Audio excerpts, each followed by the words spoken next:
We're live. Good morning, afternoon, wherever it is, wherever you're at. So, hey guys, Marc here. Cool day, Monday, as usual. Bitter, cold, brutal, and but that's life in the Northeast. Today we're talking to Joe Anderson, Mr. Tat Gun Joe. I can't stand the word tat gun, but I love Joe. So that's just sometimes you got to suck it up a little bit.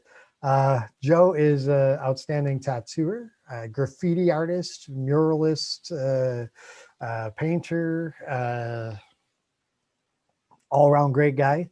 I've known him for a few years, been using Needlejig for a while. We get together occasionally at shows, have some fun. And if you don't know Joe, I'd like to introduce you to him and, get to know the guy a little bit. So this is Joe. Joe, say hi, man. Hey, what's going on? Joe's a man of many words. Yeah. Pretty quiet guy, all in all, but your art speaks volumes, to say the least, man. It's bold, it's vivid. The caricature aspects of it. Your art jumps out at people. So, where'd you get started in art, man? Was it obviously as a kid or whatever? But what was your first major medium? I used to do like a lot of pen and ink. Like when I was really young, like drawing with pens on paper. I loved that. And I've been drawing forever since I can remember. Growing up, I didn't have, it was a different day, so we didn't have all the electronics and stuff. So playing outside a lot and drawing a ton. Mm-hmm. It's all about. When did you? Okay, so pen on paper is one thing. I mean, that's more of an illustrative style or stuff. But when did you get into the bold color renderings and things like that? I mean, So, before tattooing, I did airbrush.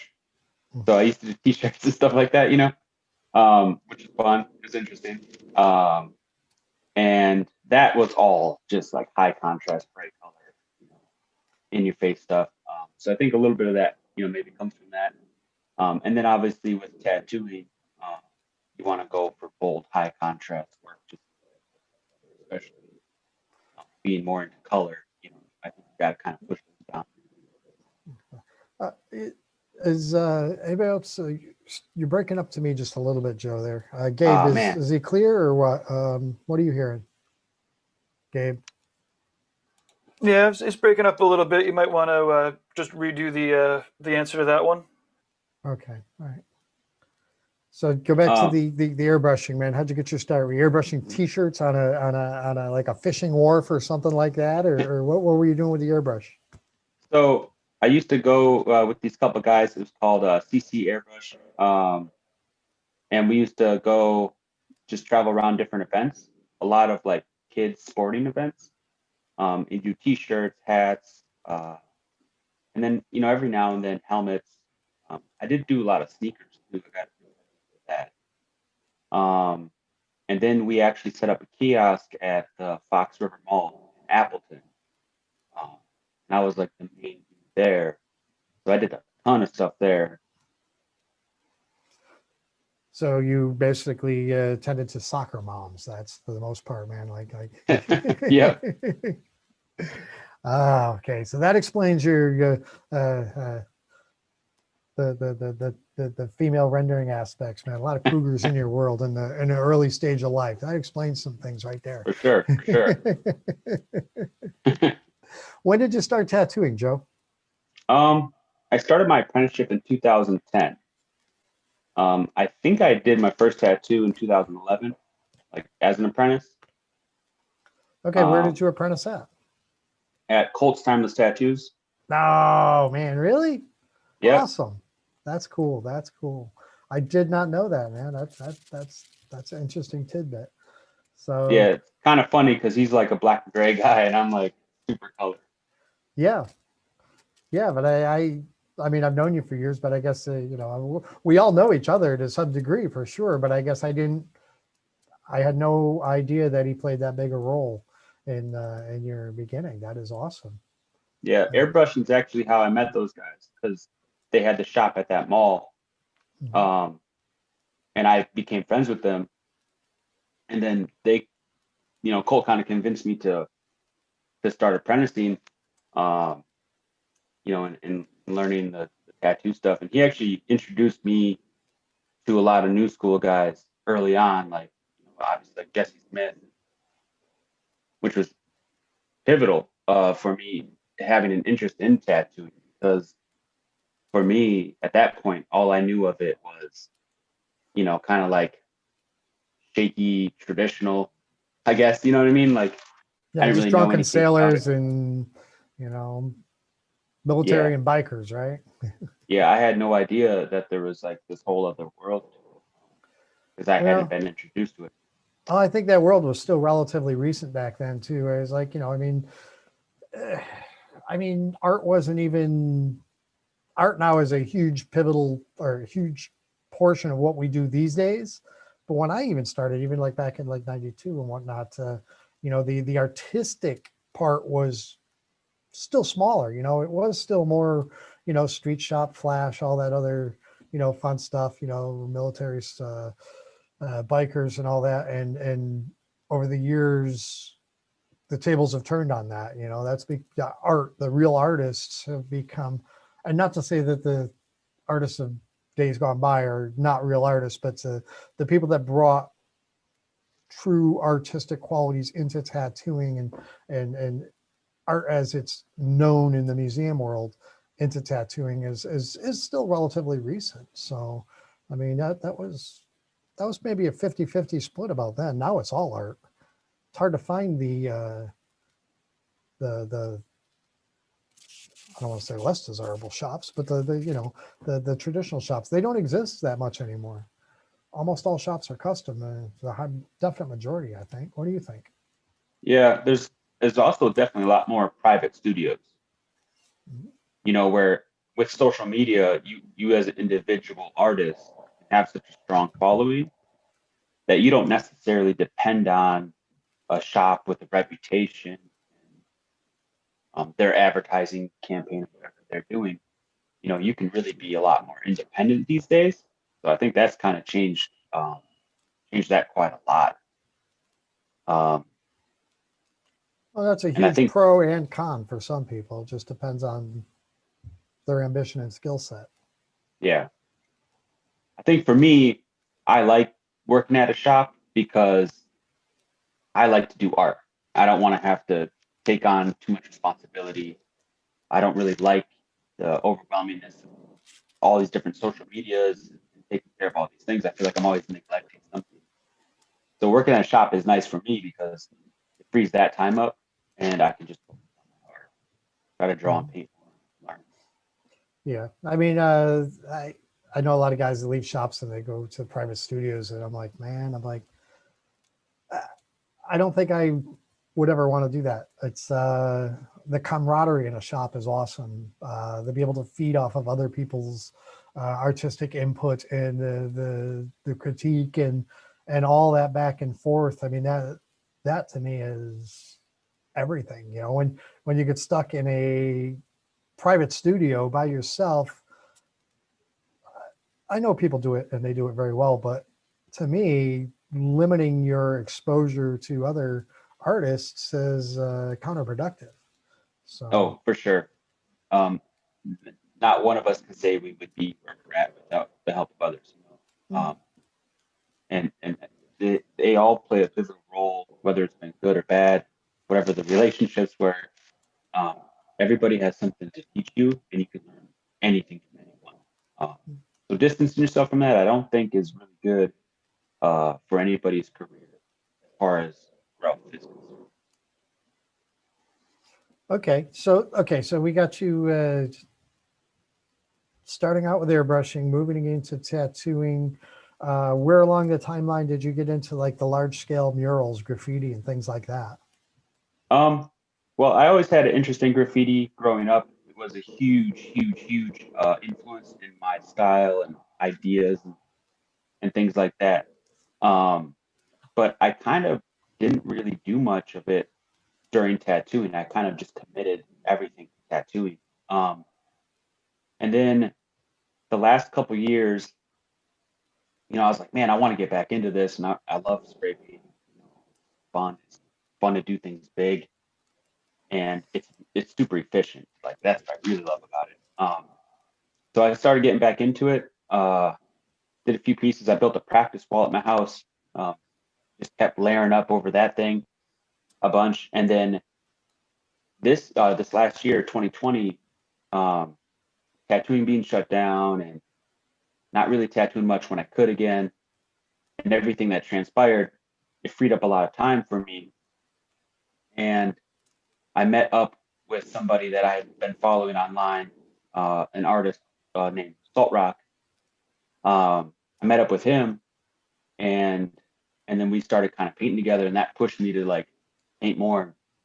Um, in Monona, which is like a little town kind of outside of Madison, uh, they actually had this. There's this place called Momentum Art Tech, and they pushed a lot to have businesses allow artists to come with murals on the buildings. So me and Salt were like, well, let's just eat this up and just wreck this area and just do as many walls as we can, as big as we can, whatever. So we spent the later half of the summer just paint, man. Like I Just did so tagging many murals. everything you could. Yeah, we just went, did all legal stuff. I don't do the illegal stuff. I'm too old to be running and ducking. But None of us do any illegal stuff, Joe. um, but yeah, we did a lot of stuff, and it was cool, man. We got to do a few things that like I did this. We did this one mural, a Native American one. I did a portrait. I think it's Sitting Bull, and he did the lettering that says "We are still here." Hmm. And so that was a good one. That one had some meaning and a message behind it. So that was impactful. And stuff like that's really Yeah. Now we're uh, looking at that piece right now. It's pretty cool. yeah. I Fun. love that font. I love the lettering, man. That's Yeah, dope. Salt did that. He crushed his lettering, man.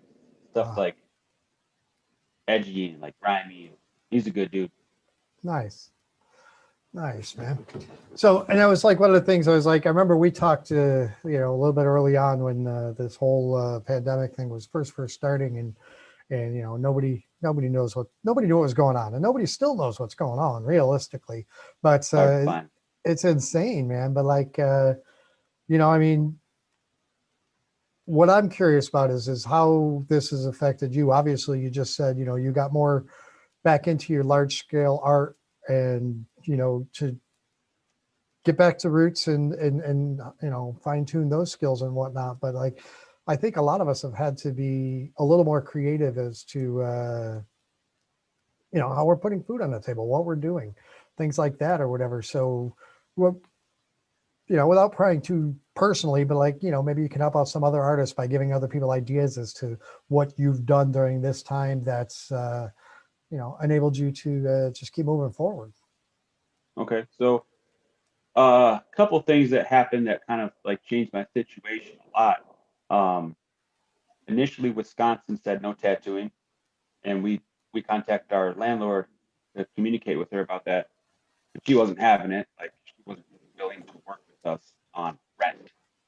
So we were kind of put in a financial position where like we're not really sure what we're gonna do and figure this out. But luckily, she had a tenant that wanted a bigger place, so they came and looked at the place.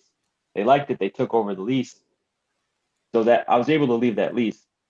But in doing so, we had to move up north back to my hometown, Wisconsin Rapids, a very small town.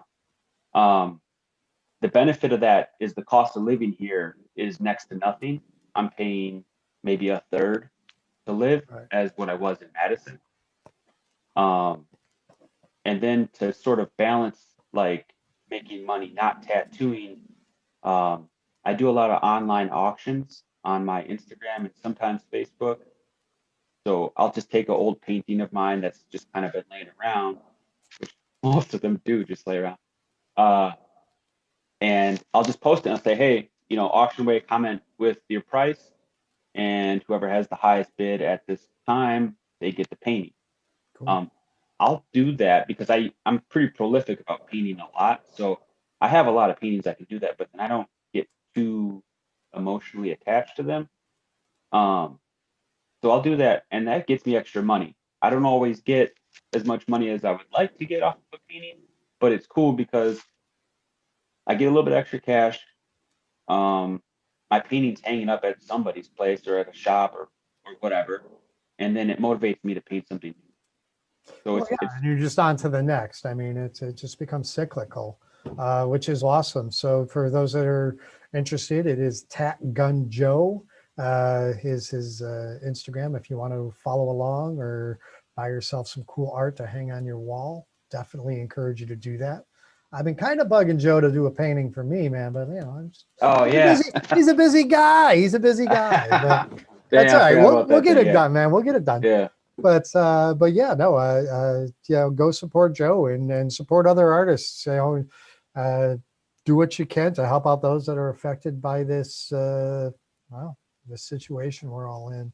But I mean, it's cool that you were able to adapt and make it work. It obviously sucks balls that you had to, you know, lose the shop but I'm also the kind of guy where like, okay, I mean, it happened for a reason, and you'll be back in full force again in no time. Before you know it, we'll all do what we can to help you get there, for sure. But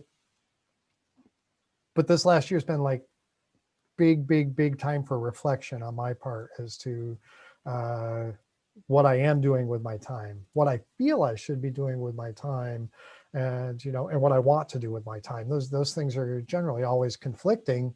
Uh, to have sounds weird, but to have a couple of those options taken away, yeah, I bitched about it, but at the same time, it it forces me to focus on some other stuff, which is, making the best of a shitty situation. Yes, but at the same time, it's like, if not, I would have kept going down the same path and just doing the same things, and maybe not necessarily making advancements within myself and my business and what I do. So you found the silver lining, Joe. That's awesome, man. I mean, how's the rules up there right now? Is it still no tattooing or is it limited? Oh, there's tattooing.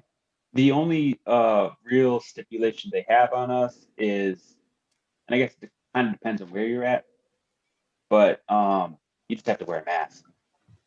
That's pretty much it. My sanitation process, or the septic technique and stuff like that, hasn't changed much. Um, I'm a little bit more, I'll clean a little bit more often now, top downs and stuff like that. That's really the only change that's happened is Okay, wearing a mask so lately. it's more of an inconvenience than a restriction at this point. That's cool. Yeah. Okay, enough about the personal drama and all that fun stuff. Get back to art a little bit here. At what point did you? I mean, we see a lot of your digital art and stuff like that. Like, at what point did you make that transition from traditional mediums into the digital art form, say using Procreate? And I mean, to me, I've dabbled in Procreate and like I can draw stick figures with it probably, because I haven't spent enough time practicing, but like you've gotten pretty good at it. When did you make that transition, and what do you enjoy about that medium now? Well, let's see. So the digital stuff I've always kind of embraced for a long time. I've always done all my own, graphic design and things like that on computer. So I was pretty comfortable with that transition there. And in high school, I did a ton of art classes, digital stuff, a few of them. Um, so that I never really had a problem with that. And I got the first iPad. I'm not even sure what year that came out, but I think I had a Samsung uh, Galaxy Note, little little tablet with a stylus that was inside of it. It was tight, and I think that was when I was at Studio 13. So it must have been like 6 years ago, something like that. Um, Mhm. 5 or 6, I think. Um, and I started, getting used to that. It took a long time to get comfortable though, because not having that texture and that pressure control like you do with pencil and paper. Um, it took a long time to kind of get comfortable with that. And then once the iPad came out and I got that, I got the textured screen protector on it, which helped me be a lot more comfortable. And I just kept drawing, man. You know, like I I used to really just try to always make sure that I was out drawing everybody. Not Mhm. like not like that much of an asshole about it, but like just I wanted to make sure that like if I'm gonna be around people and I'm gonna be on their level, I need to be producing enough to say that I belong here, right? So I always just tried to make sure I was banging out drawings after drawing after drawing, and that really helped me get better at um, being just used to drawing on a tablet, and then also figuring things out that worked and made me work faster. Mhm. And over the years, I've just gotten more comfortable and developed my own kind of approach. Like I have videos out there where I kind of show what I do a little bit without explaining it too much. But you know what I love about it is I can tone my paper down. I can just drop a layer of brown, make it transparent. I sketch underneath it. It's toned out, so it doesn't hurt my eyes as much, which makes it, you know, you can more comfortably see the screen for a longer period of time. You can get your whole value set figured out right off that tone paper because you just sketch it and then you refine it and then you do your highlights over the top. You've got that down, and then you can just very seamlessly build on top of that with colors, figure out your color study. It just gets you so prepared for a tattoo where when you sit down to do your tattoo or whatever, you're not having to think of like, where does this go? What's going here? What color is this? You know what's going on. You did it, you know, and you can do a color study in 30 seconds with the iPad. Like, I don't know why anybody wouldn't use it at this point. Who's trying to do custom work anyways, or more like, you know, like stronger color theory and stuff like that. It helps you a ton with like the academic art aspects, you know. Mhm. Well, I look at a lot of the stuff you're doing, and to me, it reminds me of, okay, so I started tattooing, in the 90s, and what we had for a quick medium around the shop then was just Prismacolors, pencils on paper. And I look at a lot of your Procreate art, and it looks to me like you're drawing with colored pencils on paper. So there's a major, a real familiarity to your art to what I used to do, except for you do it in minutes now, where it would, take me, half a day to produce a nice piece like that. So it's That's actually mind that's blowing. actually something that kind of took a while because initially stuff would be too digital. Like I would paint it too perfect, too clean, and it just looked synthetic. Mhm. So it took me a while to like kind of let that go and just be loose with it. You know, I do a lot more of my sketches with like the I think it's called peppermint pencil, and the 6B pencil in Excuse me, I'm Procreate. choking on my coffee. Oh, sorry. Good. Um, and I just like that speed, you know, and keeping it loose and it's okay for it to look like a sketch. Once I got kind of comfortable with that, I feel like I pushed what I could do on my iPad a little bit further. You know? So now you said you do some short videos or whatever where you're showing people your style and how you do this. Uh, where can people check us out? Is that on your Instagram, or do you have another page?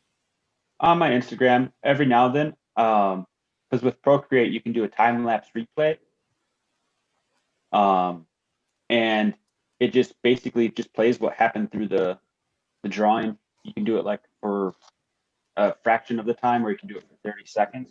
Hmm. I'm trying to think of I haven't posted one of those in a while, but I used to have a lot of people asking me about the drawing process and things like that. And it's hard to, you know, maintain your career, keep track of everything, take care of a family, and get back to every single person about every question. So I tried to post stuff to help those people out who might have had questions. Nice. Well, Gabe's scrolling through your Instagram here or whatever, and I'm thinking you need to post more cat pictures too, because everybody needs cat pictures in their life. So Yeah, all my in all, cat. man, all in all, things are doing good for you these days. Or I mean, how often are you tattooing? Are you available to tattoo if people want to hit you up? Um, do you have a big wait list, or where are you at on that these days? So I'm still tattooing. I'm just being very selective about what I will do nowadays. I'm really only tattooing a couple times a week. Being asthmatic, I am high risk, so there is a little extra cause for concern Mhm. uh, with having to do it to make money. So I'm a little hesitant, to just kind of like, I'm not doing multiple tattoos a day. That's for sure. I'm definitely only doing one a day. I'm not traveling as much. I take a winter break kind of from traveling anyways because I snowboard. It's the time to do it. So once it starts warming up, I'll start, traveling around a little bit more again, Mhm. kind of selectively, cautiously. I have like a little bit of an off-topic question, of course, here because Yeah. you said snowboarding or whatever. I mean, I live in the mountains and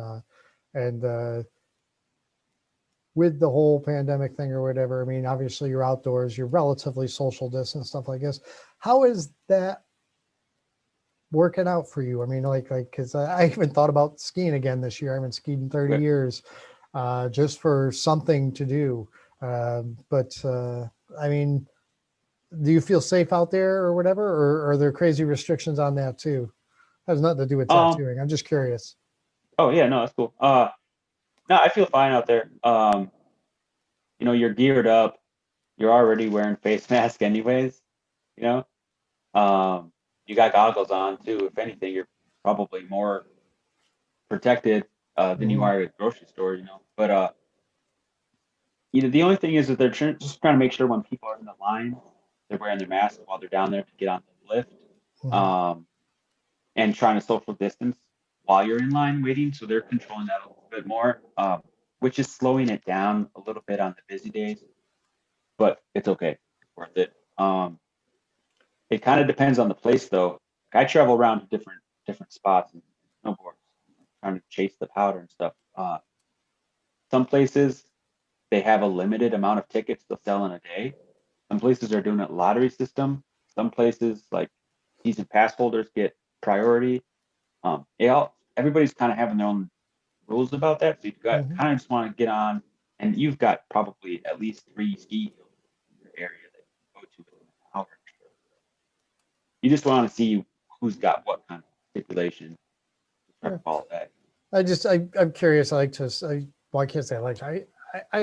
I like to observe and see how other people are handling the situation, how other businesses are working. You know what restrictions they're imposing and whether they're enforcing them. That's the whole thing. Like you can have all these written rules and protocols and stuff like that, but who's really enforcing them and stuff like this? You see people walking, through Home Depot or Walmart with their mask over their mouth and their nose hanging out 4 inches, and it just Touching it. that's you.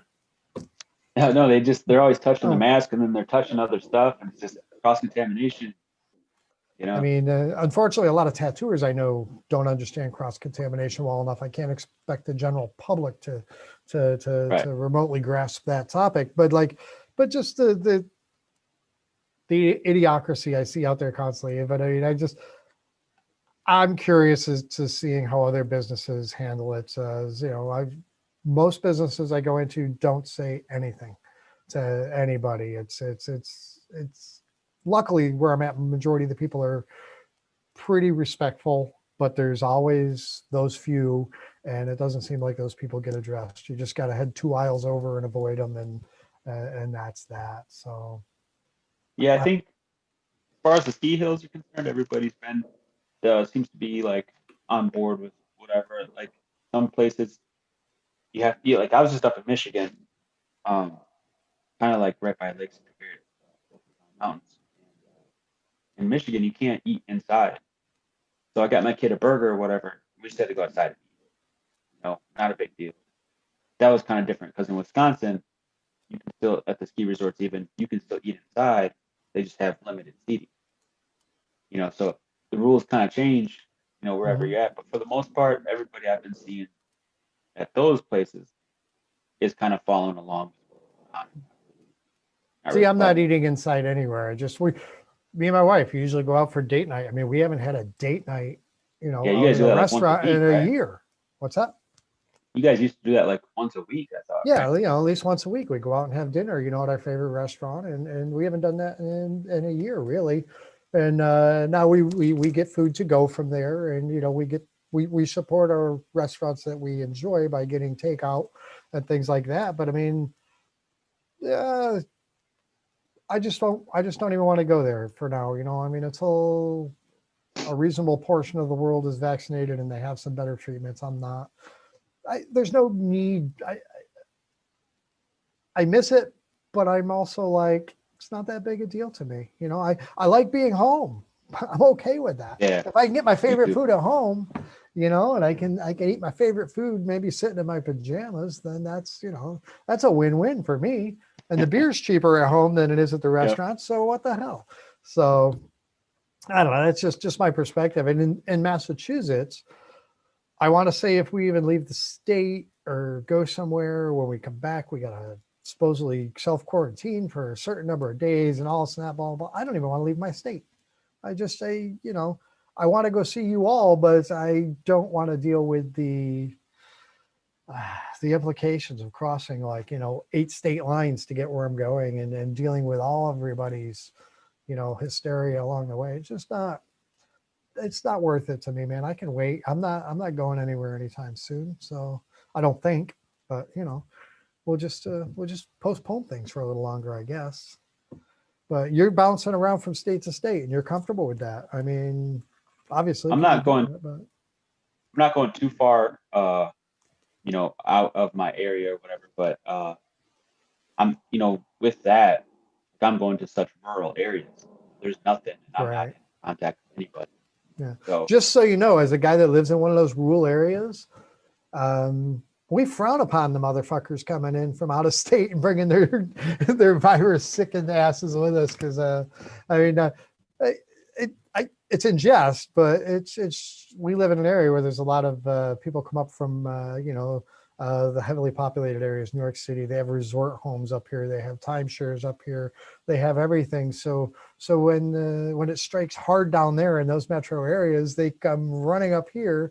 I'm like, man, why? Stay where you're at. Leave us alone, man. We're safe, So, and not in a judgmental fashion, but I'm like, man, my philosophy is if everybody would just sit still for an extended period of time, we'd be in a better position. So, but not that I'm judging you or others for living their lives, because I can't say I'm right. I mean, I could be wrong. It may have to be. We may all have to get it and do the herd immunity thing. I don't know. I mean, you can argue either side of that coin. But I err on the side of caution, I guess. So, but that's just me. So I like to hear other people are proceeding with their lives and handling the situation. So yeah, I think with the snowboarding thing, it's a little bit different. You're outside, not in a crowded area. It's not you're super distant from people. So I'm a little bit more comfortable with that than I am. I feel better doing that than I do. yeah, and I'm not judging Know what you, I mean? Joe, at all. I'm Right. not Yeah, judging no. you, man. I love you, brother. Yeah. But it's truly a curiosity. It's that's all. And I totally understand the outdoors thing, and I mean, and yeah, I mean, you're not boarding within a couple of feet of somebody else. It makes total sense. But I just like to see how other people handle it, and I want other people's perspectives, because the more information I get from others, I can kind of fine tune my own thought process and philosophies on the whole thing. Because, I think I'm a fairly intelligent guy, but I certainly don't know everything, man. It would be foolish to think I did. So, okay, way off topic of art and tattooing or whatever. So, I when do you think you'd be comfortable getting back out on the touring circuit and tattooing in a convention style environment again? I mean, what's your thoughts on that? I don't know. I'm kind of just waiting to see how they handle it too, because I don't know what the stipulations are going to be, how things are going to change, and how that's going to affect how we can handle our business. And, is it going to affect the profitability of it? You know, um, I just don't know. So there's so much uncertainty with it that Mhm. I'm not even really concerning myself with it. I'm just basically kind of approaching things like day by day. I I'll mean, wait. it's going to change. We know that. As to what's going to change, we don't know that. You know, I think we're going to see people wearing masks while tattooing pretty much everywhere. I mean, and even if they found a cure for this tomorrow, which they won't, I think this is with us forever and a day. It's going to be like any other virus. It's just going to be there. Hopefully, we have good treatment for it. But I mean, I just think people are becoming more conscious as to their decisions and how they affect others. So I think we're going to be seeing masks during tattooing, you know, quite prevalently for quite a while. I've never been a huge fan of getting tattooed at a show, just because, I mean, it's, as a guy that's been doing it for decades, and we do the best with what we can with what we have in those circumstances, and it's safe, but is it as safe as being in a private studio? No, it's never going to be as safe as being in a private studio. But so that's going to change. Will the booths get bigger? Will we have more space? Will there be, what other limitations will be imposed? Profitability, I'm not worried about because it's like any other business in the world. Whatever costs the vendor incurs, essentially you're going to get passed on to the consumer. I mean, you know, if your booth costs you a little bit more, or you have to buy a couple extra materials, your costs go up. It's just, so therefore the tattoo cost goes up. So I think that's all stuff that's going to naturally adjust. I mean, personally, I'll consider traveling again when maybe half the population is vaccinated. I think that's a point when I'll start to think about it, you know. But my thoughts may change between here and then too. So, but I need to see some forward progress in the combating of this to move forward in that direction again. So, Yeah, I'm kind of in the same boat. okay. Gonna wait it out, see what happens. Yeah. I got other friends that are just like, man, if there's a show tomorrow, I'm going. And I'm like, cool. I'm not going to judge you for that either. You know, it's kind of your, you know, do you, you know, you do you and whatnot. And sure, you jump in the deep end and tell me if I can swim there or not, you know, and I'll, you know, I mean, not to let my friends play guinea pig, but that's kind of what I'm going to do for a little bit.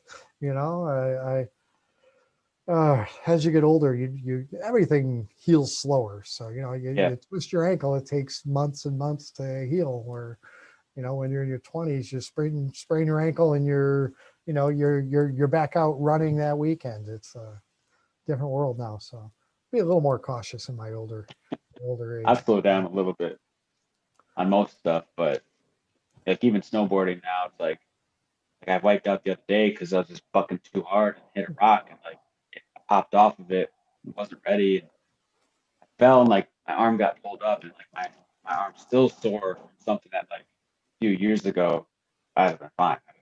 Oh, so gotta relax a little bit, you know, play it safe. So you got anything in the works? Anything upcoming? Any new art you going to be presenting to the world or for sale or whatever? Plug some stuff, man. Yeah, I've got some paintings behind me that are mine. This Lego guy, this creepy little Lego guy, and then this alien. This is something me and my daughter are doing. It's a little monkey region we're doing. So I got some stuff in the works. I'm always like kind of dabbling on multiple pieces, but you know, with the recent passing of Gary, I've been kind of thinking about, you know, maybe trying to do a piece for him or something. Um, you know, maybe I can auction off to give the proceeds or something like that. You know, That's sad, man. There's a lot of people been going away lately, and I'll be honest with you, my wife had a rough weekend. She just this weekend, within like 4 or 5 days, 2 childhood friends of hers passed. It's uh, just you grow numb to it after a while. It's been relentless. So I my condolences. I'm sorry for your loss for sure.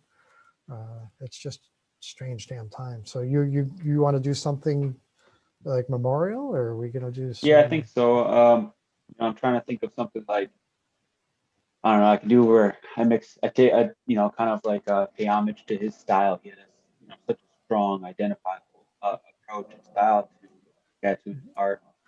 So I've been kind of thinking about maybe like kind of emulate that, pay homage to that, and mix it up with.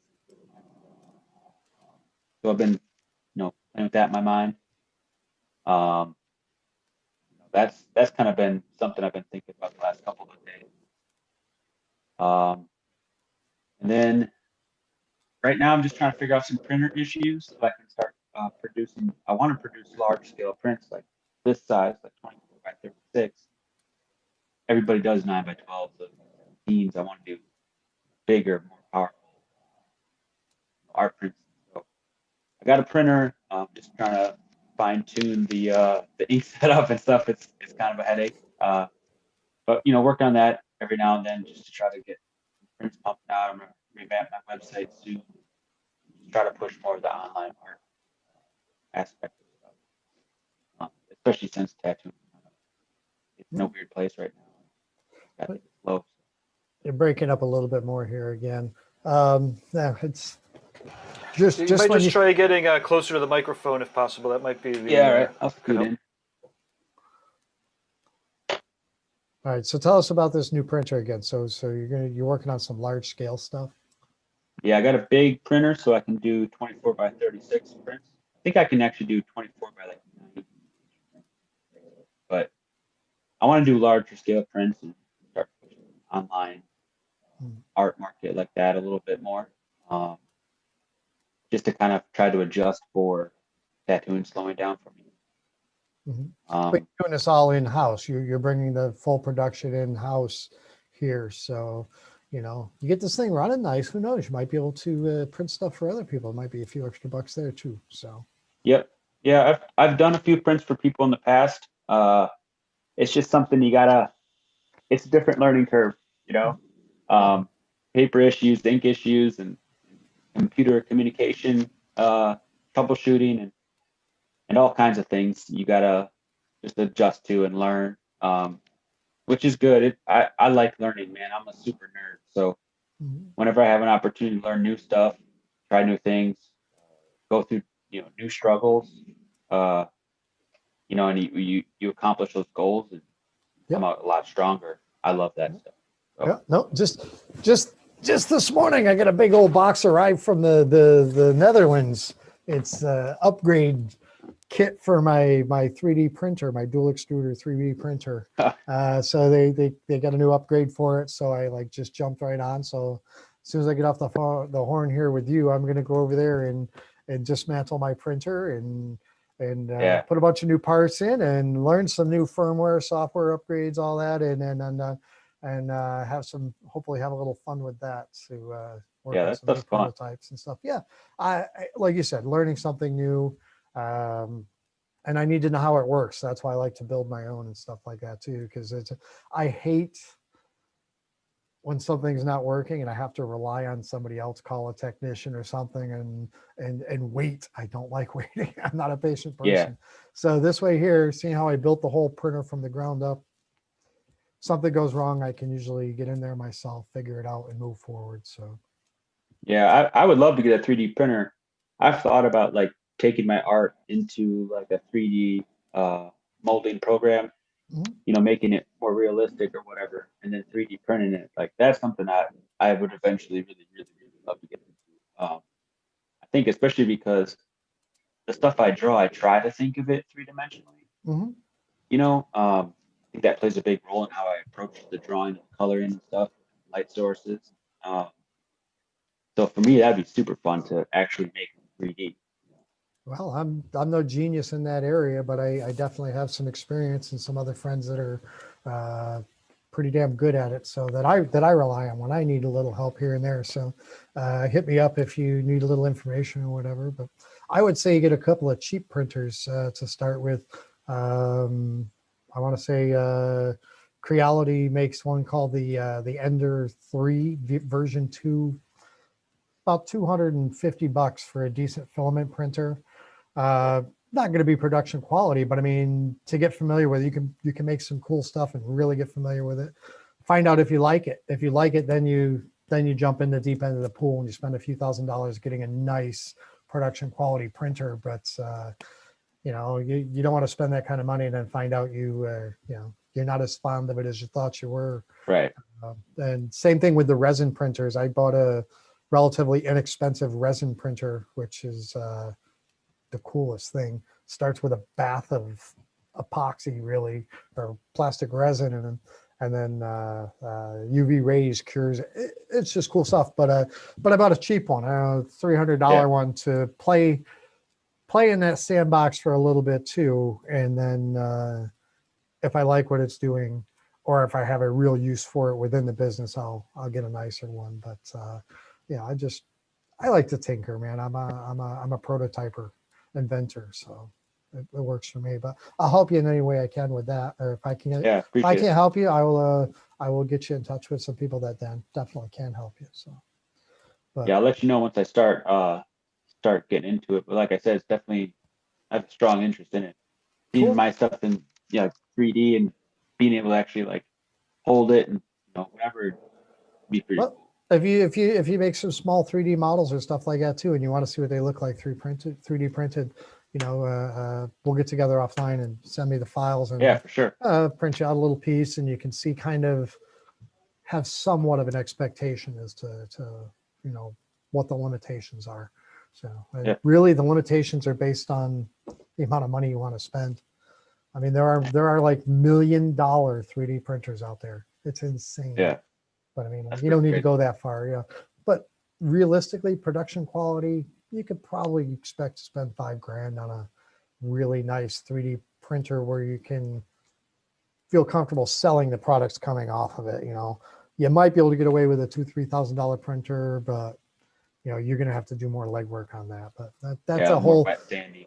whole different, yeah. You know, you're going to do more work in the fine tuning and the details and the machine. Yeah, you're going to do more of the work than the machine and the software. So, you know, that's what you're paying for is the artificial intelligence and the capabilities of the machines and stuff. But cool, man. I'm glad you're doing well. You know, sorry you had to let the shop go. Certainly sorry for your loss, but your artwork is killing it, man. It's you know, you're producing large, cool, colorful stuff, and I encourage anybody out there to support you by, you know, getting some of your prints or stepping up and getting on some of these painting auctions. I know I haven't been looking at them as much because I'm buried in my new projects and endeavors and whatnot, but I still want to talk to you about doing that painting for me. So yeah, Yeah, for sure. we need to move forward on that. But Yeah. cool, man. Like, you got anybody you want to say hi to, or anything else you want to plug before we let this go? Or Oh man. I don't know. I guess the main thing would be shout out to Gear's family. Sorry for the loss that they had to go through. He was an amazing dude. One of the best guys I've ever met. One of the best in tattooing. All around great, positive dude. Need more people like him. He's a good dude, inspiration to everybody. So condolences to the family. As far as tattooing is concerned, man, I don't even know. Maybe if Kane's watching this, Big Teddy Kane, what's up? I'll plug you quick. And of course, anybody I look up to, I appreciate everybody sharing everything they do. I know I don't always say it or talk to everybody. I don't talk a lot. I'm pretty short worded most of the time, but everybody inspires me to continue to push greatness and be the best version of myself. So I appreciate all the kind words and all the clients who are still interested in getting tattooed, supporting me, and everybody who's bought my art over this last year. It's probably one of the most financially difficult times I've faced in a long time. I appreciate and love everybody for the support. About it, I guess. Right on, man. Right on. We love you too. And now here's the point where I got to ask you to tell people to like, share, subscribe to the videos or whatever, because, well, that's how we're going to make this channel a little bit bigger and a little more informative for people. So go away. Yeah. Go ahead. So Plug me, man. Plug me, motherfucker. so yeah, I tag Needlejig in every single tattoo post I do. They're really, really, really good quality needles, good grips too, and I love them. I've been fucking with Needlejig for a long time now, probably 6 years, 5 years. And one of the things that like immediately attracted me to Needlejig was the ability to actually talk to Marc in person, get his feedback, and get information about the product. Give him and he was very open and willing to listen to input from you, which was kind of a first, I think, for me in this industry. I liked that that closed quarter communication made me super comfortable. So I started using the product a lot more, and then a few years later, Marc hit me up about getting on the team, and I was super stoked about that. So been rocking with them ever since. So yeah, get on Instagram, follow them, Needlejig. And what's your YouTube channel too? That's It's a Needlejig Tattoo Supply. So Needlejig that's where Tattoo. that's where they should be when they're seeing this video. But yeah, but hey, man, a plug would have been cool. You didn't need to suck up that hard. It's always great seeing you, Joe. I can't wait to see you again in person. I miss you, and man, I hope things get back to normal sometime soon. Yeah, it'd be nice to do a convention. Good time. Yeah. All right, brother. Well, Yeah.